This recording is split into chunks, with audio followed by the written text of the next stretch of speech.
Yo les gars, j'espère que vous allez bien, bienvenue dans cette vidéo. Aujourd'hui on va parler des spoilers du chapitre 1143 de One Piece. Donc si tu aimes ce genre de vidéo, n'hésite pas à t'abonner, à me donner directement ton avis en commentaire, surtout qu'il y aura plein de choses à dire sur ce chapitre. Et bien sûr à mettre un like et à partager si tu connais des gens qui aiment bien One Piece et qui sont impatients d'avoir les nouvelles informations directement sur le chapitre. Je parle un peu doucement parce qu'il y a pas mal d'écho dans cette pièce et je vais essayer d'avoir quand même une qualité de son qui vous permette de ne pas vous crisper directement les oreilles. C'est un chapitre qui est assez mystérieux.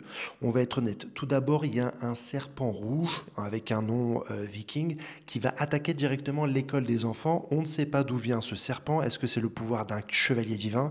Est-ce que c'est un monstre directement qui est sorti un peu du monde souterrain et qui attaque les enfants? Et c'est Saul et le directeur de l'école qui vont essayer un petit peu de les protéger.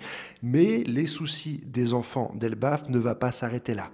On a une coupure entre le réveil de Loki qui va demander à Luffy et à Zoro de le libérer parce qu'il y a encore le granit marin qui l'attache à son pied. Donc d'une part, il n'est pas libre de ses mouvements et il ne peut pas non plus utiliser son fruit du démon.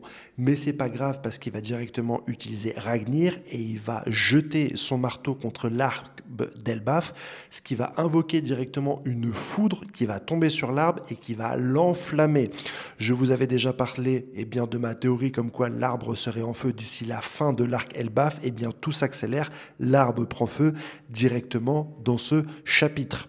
Mais on ne s'arrête pas là, et c'est pas ce qu'il y a de plus mystérieux, puisqu'on va avoir les enfants d'Elbaf qui cette fois vont être somnambules, qui vont marcher alors qu'ils sont endormis, et qui vont suivre directement des flèches qui nous rappellent les flèches de Gunko jusqu'au port.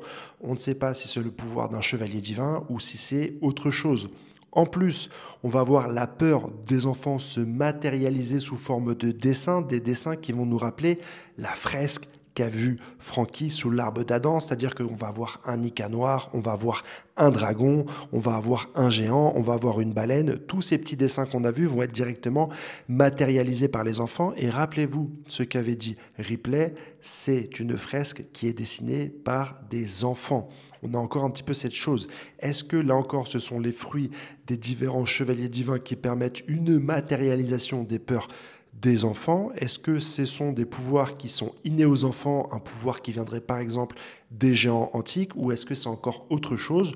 On a en tout cas à la fin du chapitre les chevaliers divins qui regardent la scène et Sommers va demander directement à Genko de quoi as-tu peur, et elle va répondre Nika.